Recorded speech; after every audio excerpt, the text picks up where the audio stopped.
Hello, good morning, and welcome to the United Stand. My name is Levin2K. We got a lot to talk about today. You know, a bit of a different day, I know no Goldbridge, no party, whatever, but it's fine. It's fine. We got the news to bring to you this morning, and I do want to talk. I do want to talk today about how Manchester United can complete the summer. I think we've had a decent window thus far, and it's really important that we close out strong. Do you know what I mean? I know Goldbridge gave the analogy the other day about, it's been a good sort of starter. We've had a good main. Now it's about getting that nice little dessert to finish things off. So before we get into how we can complete the summer and what it takes to complete this summer, I think we should get through the news, right? I think everybody sort of comes to the 10 a.m. show. You want to get the news from last night and this morning. And I'll be honest, guys, bit of a slow news day. It's weird. It's weird because on Mondays, you usually get like a really big story or something that sort of progresses throughout the week. But today it's been a bit slow. It's been a bit slow. Of course, most of the players have returned to training this morning, except for Rashford. And I think Tellez is still out injured. We'll talk about that a bit later. But, a lot of players are returning. Raphael Varane hopefully should be flying into Manchester today to finish a medical to at least get that started. But, we'll get into the small news stories that are, and some of them are not too bad. Some of them are not too bad. I think we'll start off with something I saw last night regarding Jesse Lingard. And look, it was a report that essentially said Jesse Lingard would rather stay at Manchester United or move to a club abroad than move to West Ham. Now, that is not music to my ears because I think you look at Jesse's options when it comes to transfers and, the main thing we always sort of hear about is, West Ham. West Ham, obviously, he had such a great loan spell there that you would sort of expect that to be the natural move for him to go back. Maybe for whatever reason, he didn't enjoy his time at West Ham as much as we all thought he did, even with the good form. And so, that's something to think about. I think you look at Jesse, like I said a couple of weeks ago, Ollie must be, smooth talking him. He must be telling him something, really, really nice to hear that makes him think, him staying is the right decision. And to be fair, what I will say about Jesse is that he showed at West Ham that he's still a player. He's not a nothing player. Do you know what I mean? I think with how poorly the season started for him last season, and when I say poorly, it was mainly just that we didn't see him, right? He didn't get any game time. It started to feel like maybe he was just kind of done. But he showed by going to West Ham, he's not done by any means. The problem is that I think to some degree, he's too good for our bench and not as good enough to be a starter. Some people may argue, why do you want to get rid of Jesse? If he's actually that good, he'd be a great bench asset. The problem is with Jesse as a bench asset for me is the fact that you look at who he's trying to get in for, right? He's trying to get in ahead of Bruno or in ahead of Sancho, realistically, or in ahead of, Rashford on the left. That realistically isn't going to work. And I think we already have so many players who are looking to get those positions as well, who I think there's maybe a bit more upside to. Like in theory, there's a bit more upside to Donny at the number 10 as a Bruno replacement, right? And in theory, there's a lot more potential in Diallo, right, as a right winger option. And so you just sort of look at it and you go to yourself, look, Jesse, you've had your time here. Probably best for you to move on. I've not heard him linked to any clubs abroad. So the fact that he seems to be more interested in the move abroad than staying in the UK, a bit unfortunate. But maybe we'll see this Jesse Lingard thing develop. I have started to move to the point where I do sort of think he is just going to stay. I do think he is going to stay. I think he'll ride it out on the bench. Let me know in the comment section what you think of that. I'm sure people in the live chat will start letting me, will start letting me know what they think of Jesse staying. I'm seeing people saying, well, he's equally good.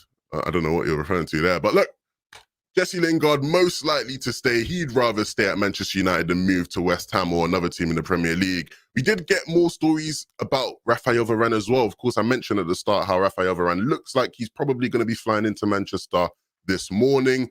Now, this is interesting, right? This is very interesting for you people. There was a report from The Athletic that Raphael Varane spoke at length to Paul Pogba before finalizing his move to Manchester United. Now, it's not a surprise, right? It makes a lot of sense, right? When a player's making a transfer, when they're in negotiations with a team, if they know a player on the team, they're going to talk to that player, right? Like, that's not unrealistic. Cavani talked about how he spoke to Herrera before he came. I'm sure he would have spoken to Di Maria as well, which is, an interesting thing to think about. But, it makes sense. You speak to players who you know, and of course, it seems like Varane and Pogba have a good relationship with their, sort of French partnership and whatnot. So Not a surprise. Not a surprise. Now, what maybe is a surprise is that at surface value, that conversation must have been positive, right? You know, you'd like to think that conversation was positive, and I do believe that. I don't think Pogba would have had anything bad to say about United. I genuinely don't believe he would have.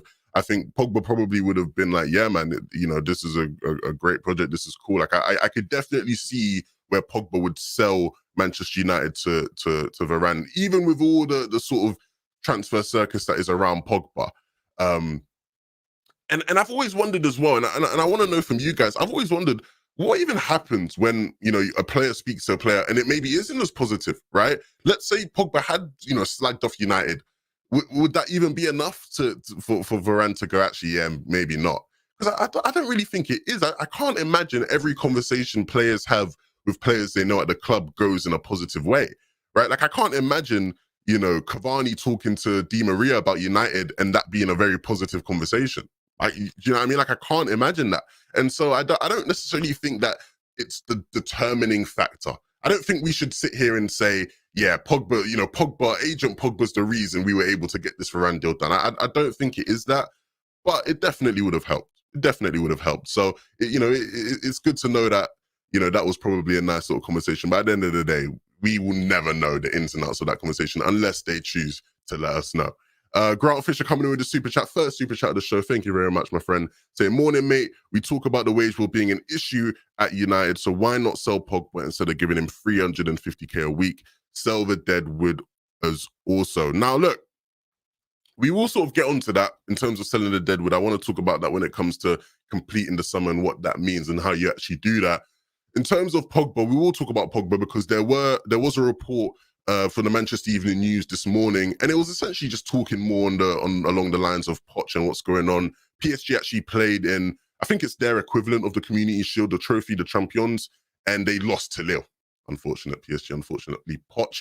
But after that, he also was questioned about Paul Pogba, and he essentially did the whole thing most managers will do, where managers will go, yeah, like, you know, we've got a great squad here, but I'm not looking to talk about players that play for other clubs. It's the standard thing. But even in that, it's true, man. I never understood Pogba being linked to PSG because PSG has a loaded midfield. They have an incredibly loaded midfield. You look at their midfield now, with them signing Ramos, they're going to be playing Marquinhos as a CDM, right? That's what's going to happen. You can play there really well. Marquinhos is a great CDM. They have Wijnaldum now as well. They have Verratti. They have Paredes. They have players who can play at the number 8 position. So for me, Pogba was always a really weird one. I didn't understand that, but that's that. But, you know, Poch essentially saying, look, he's not really going to talk about it.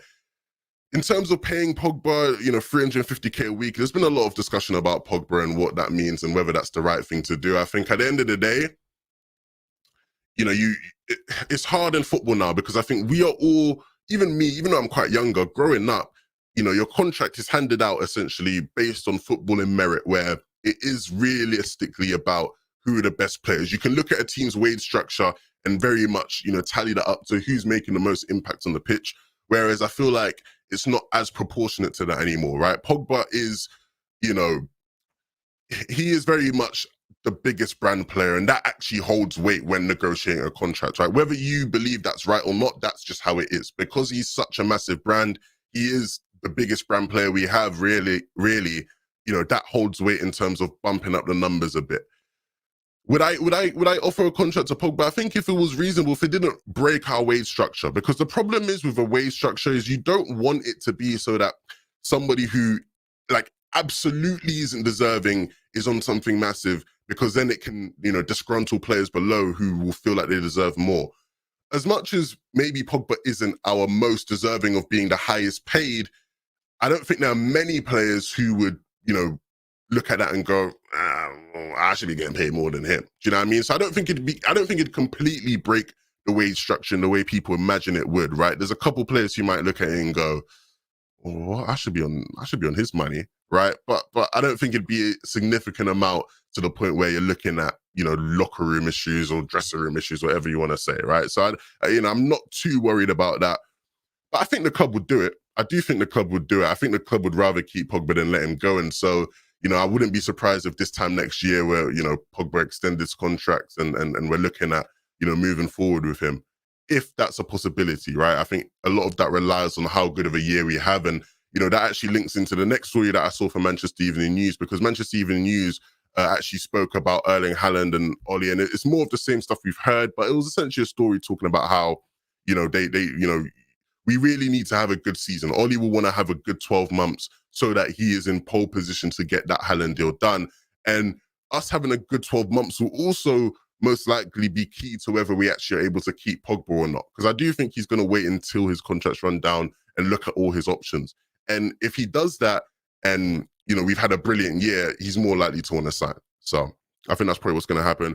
Joseph, thank you very much for the super chat. Joseph said, now that Donny van der Beek has bulked up a bit, I can see Ollie trying him as a holding midfielder. He certainly can read the game and has passing ability. Now, I've seen people saying this, right? I've seen people saying this now.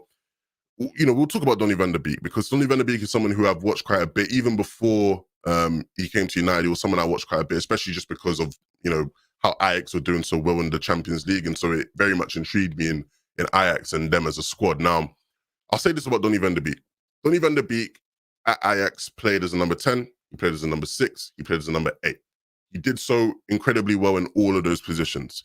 Coming through the Ajax system, playing total football, that's what you will do. You will just play in multiple positions, right? Mazraoui, who is their right back at the moment, was playing CDM for them in the Champions League because that's when they had Serginho Destin. You know what I mean? Like, you will play everywhere when you're playing for Ajax. Now, for me, when I watched him, and when Donny was at his best playing for Ajax, was when he was playing as a number 10, as a shadow striker. That's when he was at his best. He also played very well as a number 8, also played very well as a number 6. That's just the facts, right? That's just the facts. I'm laying that there as the foundation for you. That is just the facts. You can go back, you can look at the games. These are games in the Champions League at the highest level against the top clubs. That's where he was at his best. Do I think that doesn't mean he can't play any other position? No. He very much played well in other positions. He played well in a pivot for Ajax. He played well as a number 8 for Ajax. So I know Donny can play those positions, and I think realistically, to fit into our squad, he's going to have to play those positions, because he's never going to get game time at number 10. That's me saying that's where he was at his best isn't me trying to rationalize him getting game time over Bruno. That's not what that is. The reality is he can play in a pivot, and I think he deserves that chance. I think him bulking up is him realizing that he needed to bulk up because he needed to adapt to the physicality of the Premier League. It's something that is talked about a lot by top midfielders top midfielders of the past, right? I read a great article on The Athletic a couple of weeks ago about Yaya Toure, talking about where when he came to the Prem, he needed to adapt, right? It's a really funny article. If you know Yaya Toure, he's talking about bums and whatnot. It's just Yaya Toure stuff. But, that's a real thing. And I think Donny bulking up is a good sign, because I think, it shows he has that determination. He really does want to play first team football for us, and he's willing to take whatever steps necessary. And I'm very much, excited at the possibility of him playing in a pivot. I still am not going to sit here and say I think he should be the number 6 that, sits in the hole for the midfield. I don't think he's developed into that player yet. He'll have to show me he can be that player, because the reality about him is that he is so used to being a player that goes forward that he doesn't have that discipline to just sit there in the hole. And that's what we're looking for, right? We're looking for someone who will just sit there in that hole and be sort of a defensive anchor. He's not that yet. He can be that, and that takes discipline. At the end of the day, it's not like he wasn't born with the ability to do that. No, he can do that if, he's coached that way and if he has that type of discipline. But I'm not going to sit here and say that that's what he should be doing just yet. He'll have to show me that he can do that. We got a bunch of super chats coming in. Another one from Joseph saying, keeping Pogba is more of a commercial decision than a footballing one. And that's what happens sometimes at clubs. That's genuinely what happens at clubs sometimes. There is value in that for a club. They will see value in that. And so that is just what will happen. Charlie saying, great addition to the team. Love the content. Where will United finish next season? I do, I've been thinking about my Premier League predictions for next season. And I very much do think that we have a team that will be good enough, to challenge for the title. I do think that. And so, my initial predictions at the moment are sort of, very much the same as last season. I think for the most part, the top 4 will look the same. But I'm hoping that it finishes with us in first place. I'll be honest. I'm hoping it finishes off with us in first place. And I'm very optimistic. But maybe I shouldn't be. Maybe I shouldn't be. King Royal Media coming in with a super chat as well, saying no player at United should get paid more than Pogba. It's really not rocket science, I think is what you want to say. People love to hate the man when he's been and still our best baller. Now, on that very quickly, I very much see where you're coming from. The problem is that, it is very fair to say that Pogba hasn't been our best player over the past, sort of season. And in football, there's a lot of recency bias. People will look at the last season and make judgments off of that. That's just how it is in football a lot of the time. And as much as, he's been key, he's not been the key piece for us. I think most people would argue Bruno has been more significant, and most people would argue Luke Shaw's been more significant. And I think those would be fair arguments. But like, was said earlier, a lot of it is more of a commercial decision. When you have someone of Pogba's magnitude, he is just going to warrant that kind of money.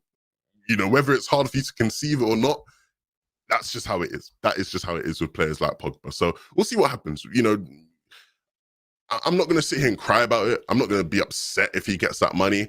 I'd much rather him stay than leave. I'm in a place where I'd much rather him stay than leave, and so I'm not going to be too upset about it. But I do see why people, sort of look at it with an eyebrow raised, because it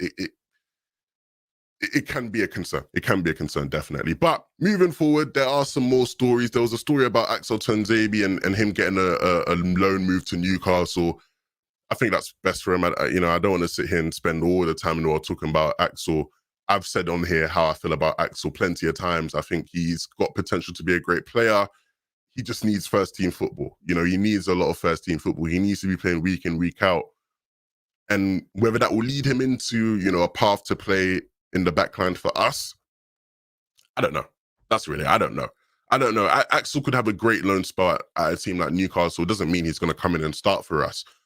But I just do think he needs to just get that spell. He needs to get that spell, so he can be, a top centre-back in the Premier League, and then we sort of can go from there. So I'd love to see him get that sort of move. And on a similar note, Norwich are actually linked to getting a loan deal for Brandon Williams. Norwich are apparently in for Brandon Williams. And I think with the Brandon Williams to Norwich thing, the one thing I'd say about that is if that's going to happen, it's going to be delayed. That's not going to happen anytime soon, because obviously, like I said at the top of the show, Alex Telles is injured until September, and he's the backup left back for Luke Shaw.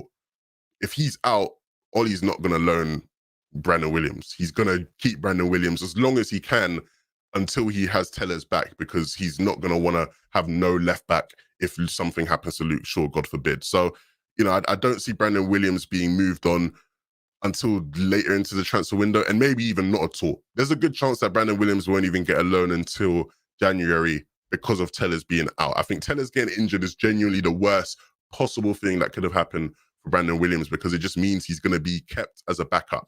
We saw Ollie do it with Wan-Bissaka last season, where he didn't want to loan out Brandon Williams because if anything had happened to Wan-Bissaka, it would have been all wrong. And I think the same thing will happen now, where Alex Telles is injured. If anything happens to Luke Shaw, we're not going to have a left back, so he'll keep Brandon Williams. That's most likely what's going to happen. So is what it is. Brandon Williams is a player who I think needs to, he needs to improve. He needs, to get some game time. A player of his age at the level he's at, the only way he's going to get better now is by getting first team football. That's the only way he's going to get better realistically. We can't just, expect him to just magically improve. He needs to get some minutes under his boots, and hopefully he can get a loan to do that. But I don't think it will happen now at this stage. Thoughts on Delot? I think Delot will probably be our backup right back this season. I just don't see the Trippier deal happening anymore. I don't know if it does happen, I'll be cool with it. But I think Delot will be our backup right back, and I'm cool with that. I'm cool with that. I don't really have a problem with it. I'm not like Delot's biggest fan, but I don't hate Delot either. So I'd be all right with Delot. He's all right. He had a good season, or he had a decent season at Milan. I'm not going to sit here and say he had a phenomenal season, but he had a decent season with Milan. And so he can definitely be a backup right back for us. That could mean not selling Delot, as he can play also as a left back. Yeah, that's probably the case as well. Trippier would play in the back five. I hope not. I hope the hell not. Delot can play either side for get 30-year-old Trippier. I think that's the one thing about Trippier that is a bit of a, concern for me, because even with Telles is older than Luke Shaw, but Telles is only like 27. So Telles, you can see still a bit of longevity in Telles, whereas Trippier is not, like, he's not getting better. That is like a fact, right? Like, you're not, at best he's getting slightly worse, right? So I don't have a problem with Trippier, but I definitely see why there's no appeal for Trippier. I think he'd come in and do a good job. There's just not much longevity in that, and I think I like the direction we've moved in, where we are thinking more about longevity while also improving the squad for the here and now, with the likes of Varane and whatnot being signed. There is that sort of feeling of we're looking for longevity. We want this squad to be able to keep going for the next couple of years. I'm perfectly fine with that. Perfectly fine with that. Were there any other stories? It's a bit of a slow news morning. Like I said, there haven't been many things. So we'll sort of get to the meat of the episode. We'll get to the meat of the episode, talking about completing the summer. How does that now happen? While we're here, by the way, be sure to like the video, comment down below who you think needs to be signed to complete the summer. What one signing would you make to complete the summer? I know a lot of people in the live chat are going to be letting us know as well. Guys, I'll be honest, when it comes to completing the summer, I don't just think it's about signings. I very much think it is to do with how we actually move players out now and whether we get the right loans for certain players. I want to give a shout out to the guy on Twitter that I saw, but somebody responded to me on Twitter today, and they essentially said, like, straight up, it is about getting the right players out and getting the right players out on loans. And I think that is key. Let me give him a shout out. My guy Paul Taylor on Twitter, he said, a complete summer requires players to be sold. Pogba, Lingard, Matic, James, Pereira, Delo, as well as loan players such as Laird, Pelestri, Williams, Mengi, Garner, Galbraith. And regardless of whether you agree with the specific players he said, I think there's something definitely very key to that. Players need to be removed. Players need to be added in order to have that complete summer. Even if we bring in the DM we need in Niguez or Ndidi or Camavinga or Saul, whoever it is, I think more needs to be done when it comes to the outgoing side of things. King Royal coming in with another super chat saying, you are right, we have a team to contend, but we are not contenders because Ollie is coach. Hopefully the new coaching additions help. I'm sorry, but some of Ollie's decisions just not commonly used. And I said it, man, it'll be a big test for Ollie. It'll be a big test for Ollie. Regardless of what you think of Ollie and how you feel about Ollie, you have to accept he's going to be the manager at the start of the season. So it's better for you to just shift your energy into seeing whether what he actually does at the start of the season is worthy of being Manchester United manager or not. That's where you got to shift your focus in my eyes. I'm not putting energy into going, get him out. That's not happening right now. But, he's going to have to start the season well. I think if you watched the show last night, there was a panel show, Adam Matic put it perfectly, right? Like, there are a lot of fans who are against Ollie. And when he's in OT next season, he's going to feel that if things aren't going well. You know what I mean? I think because there's not been fans and whatnot, it's much easier to put a rosy, positive spin on everything. It's much easier for everything to feel great, around the club, even when there's been the bad results. But when there's fans in OT, you're going to feel it. You are going to feel it. And so he's going to have to come up with the results. He's going to have to perform.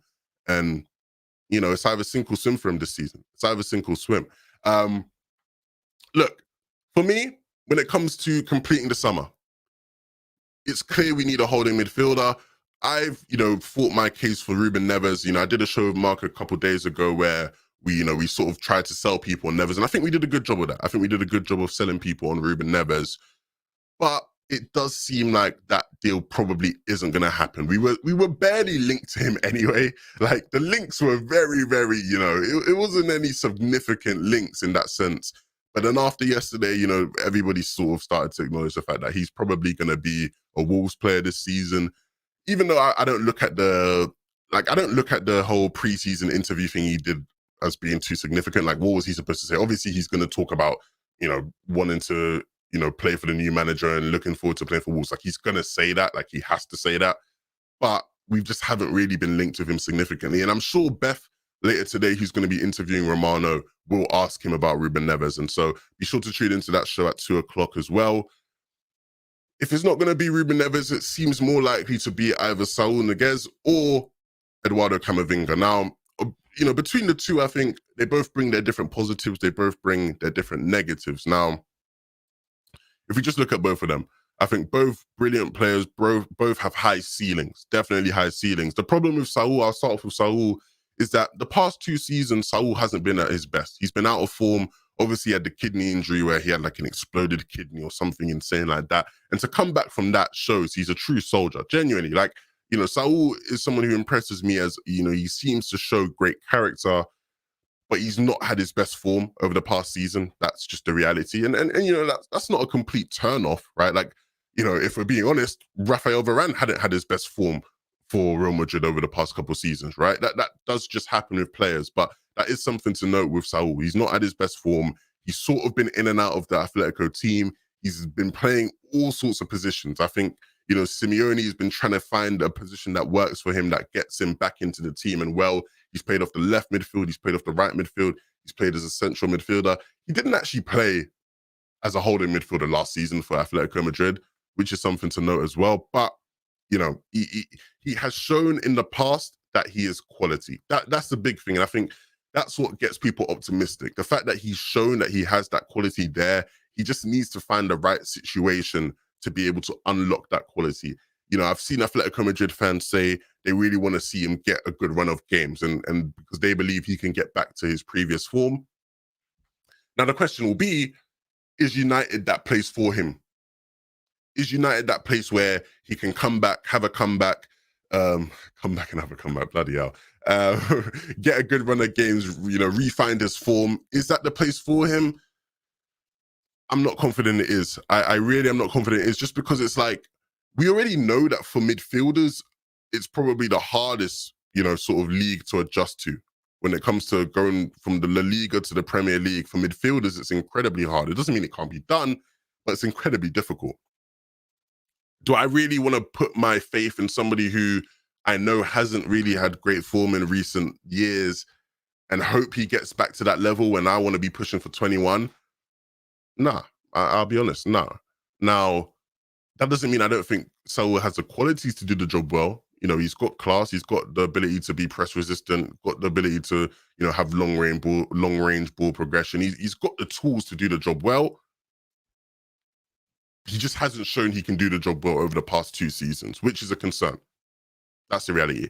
Now, when it comes to Camavinga, he's just a great player. He's a great talent. He's very young, but even in the small amount of years we've seen him play, he's shown he has all the qualities to be the holding midfielder we want, where, he's very press resistant. He screens the back four very well. He's a great tackler of the ball. His progression is quite good. Now, the one thing I'd say about his progression is that he's not much of a ball passer, right? He doesn't really pass the ball. A lot of his progression comes in carrying. He likes to carry the ball, which isn't really what we want. But he can at least do that a lot better than probably Fred and McTominay. The problem with Camavinga for me is that I don't see a world where Camavinga comes into our squad and he is starting next to Pogba and Bruno. I don't see that. I think if we were to sign Camavinga, it would be, the Oli classic where we're still playing Fred and Camavinga has to, fight for his spot and work his way into the team. And that's very hard for a player for him, I think, when you're so young coming into the Premier League. That's going to be a tough task. And so we could sign Camavinga, but he's not necessarily a starter for us. And I don't want that. I want somebody who comes in and we know, nailed on, they are the person that's going to start in the midfield alongside Pogba and Bruno. That's what I want. And I don't think you get that out of Camavinga, even though I think he's probably good enough to do it. And I think a lot of people probably think he's good enough to do it. I don't think Oli would think he's good enough to do it. Or even if Oli did think he's good enough to do it, I don't think a manager who's under pressure, and that's what Oli will be. Oli will be a manager under pressure next season. I don't think a manager under pressure puts his faith in his midfield in the hands of a 17-year-old Frenchman. I don't think that happens. And so, as much as Camavinga would be great, and as much as he's an asset, like I'm seeing people in chat saying he's an asset, that would be difficult. And as well, I think that's a great point that you guys make in chat. He also wants PSG. He's reported to want PSG. He's reported to want to go to Spain. It doesn't seem like United is his first choice option, even though there were reports earlier in the summer that he'd love to come to the Premier League. Recent reports hint towards that maybe not being the case. Maybe he wants a Real Madrid or a Barcelona move more. And the thing is, he's going to be able to get that if he just waits, right? We're not coming from a position of power here. If he wants a Real Madrid move, if he wants a PSG move, if he wants a Barca move, he can get that if he waits till January. There's no incentive for him to really speed things up. And it's a similar thing with Pogba, right? There is no, that's why I don't believe in the whole Pogba to PSG stuff this summer. There's no incentive for him to do that. He's perfectly fine at United. It's not like staying at United for one more season is going to kill him inside. Like, he's fine, clearly. But everything about the way Pogba acts suggests he's fine. Obviously, I know the way his agent acts maybe suggests otherwise, but based off of how Pogba acts, it doesn't seem like he's going to, be so upset to stay one more season at United. And so, since that's the case, there's no incentive for him to sign for PSG this summer because he can just do it next year. But then he'll also have offers on the table from Real Madrid, from Juventus, from Barcelona, all who will be able to give a pitch to him and he can pick from all the lot. Do you know what I mean? Whether it'll be realistic next year for those clubs to be able to afford his wages or whatever he wants is a completely different question. But at least that option's there for him. So I just don't see anything happening there. Camavinga, Saul, who would I take? I think I'd rather have Camavinga because I think long-term, Camavinga probably has a higher ceiling than Saul. Of course, Saul's shown more quality in his career thus far, but that's a given with how he's a lot older and whatnot. It's just Camavinga, I just don't see him starting. It wouldn't be a United Sun show without Zemiassi. Zemiassi says, never mind then. Did you see the great Lukonga last night against Chelsea? Okay, Zain. Okay, Zain. The great Lukonga. Yeah, great. Well, we're looking for our DM. You guys got yours. I think we'll probably, I don't even say we'll probably get someone better, but that's what I'd hope for. Pogba and Neves is what I'm seeing in chat from Icy Quit.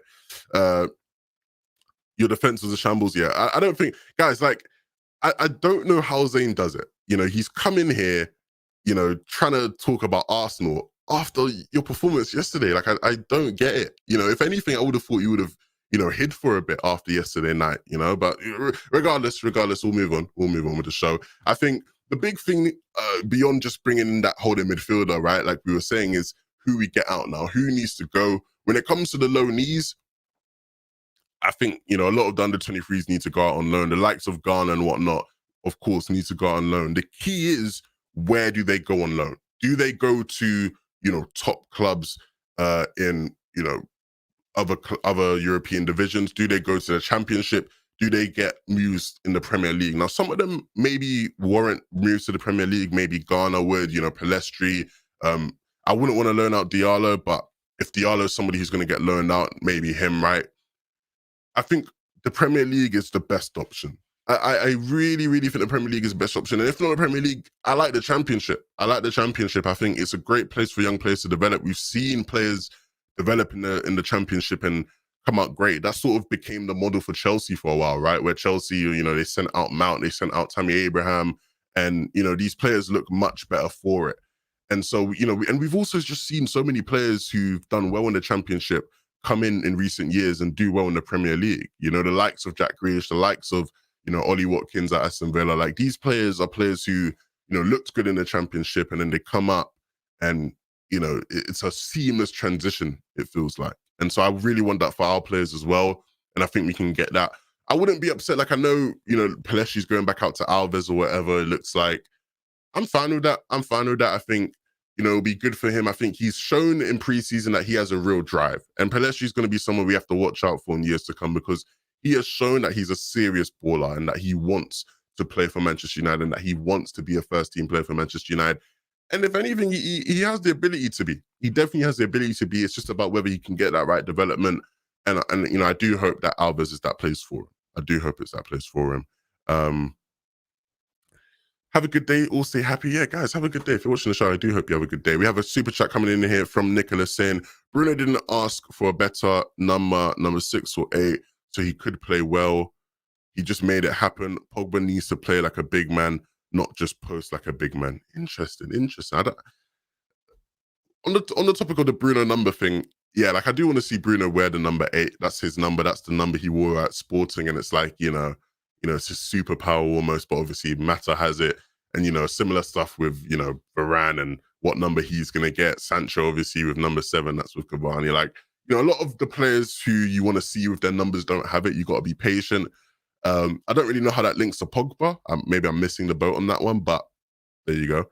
I definitely do see where you're coming from in terms of, you know, wanting to see more out of Pogba. I think everybody, even if you like Pogba, I think everybody wants to see more out of Pogba, because we know he has the talent. It's not that the talent isn't there. We know he has the talent. We know he has the ability.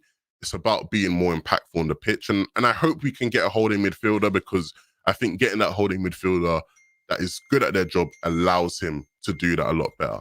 Now, I'm seeing apparently there's been a report from Romano, so I'm going to check that really quick to see if there is an update on that one. Let's see what we got here. Romano's come out and said Kieran Trippier's situation is still quiet at Manchester United. Need to clarify Diogo Dalot's future. AC Milan want him, but United ask for 4 to 5 million no fee plus buy option. Atletico Madrid are not considering Florenzi as a replacement. He's not even an option. So that's an update on Kieran Trippier that I'm sure we'll hear more about as Beth interviews Romano later. But it looks like, you know, like I said, it looks like that situation's still quite quiet, which isn't very good for you guys who want Kieran Trippier. I'll be honest, I'm just not too bothered. I think there's more pressing issues. I think sorting out the holding midfielder, sorting out player exits is a bit more important than getting that, you know, perfect backup right back. But nevertheless, we'll see.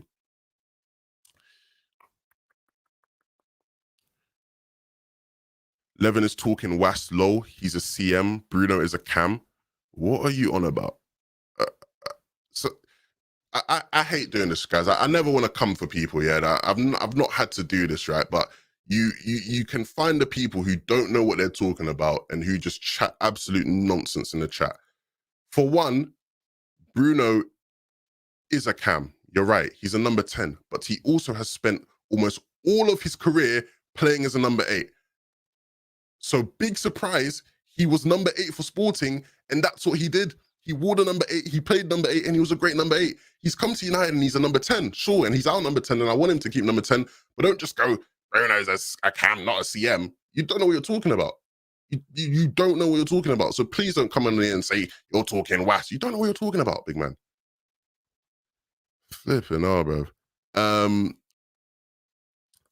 It's anyway, moving forward. Look, guys, I love talking about football. That's really what I love talking about. I'd much rather sit here and talk about football than transfers to you guys. But we will get the chance to do that. The season starts very soon. We have, you know, obviously the Everton preseason game coming up soon. We also have the actual start of the season against Leeds, which is on the way, which should be a lot of fun. It should be a lot of fun. I'm really here to talk about football with you guys, and hopefully we can do that a lot more. If you've enjoyed the show, though, be sure to like, comment down below. If you've made it up to this point in the show, comment in the description. Comment down below, I love you, Levin. That's that. Comment I love you, Levin, if you've watched up to this point. Beth is on the show later today with Romano. We'll have an 8 p.m. show for you guys as well. Thank you very much to all the mods, everybody in the live chat for showing up, showing some support. We'll see you guys all soon. Goodbye. Good night. Good morning.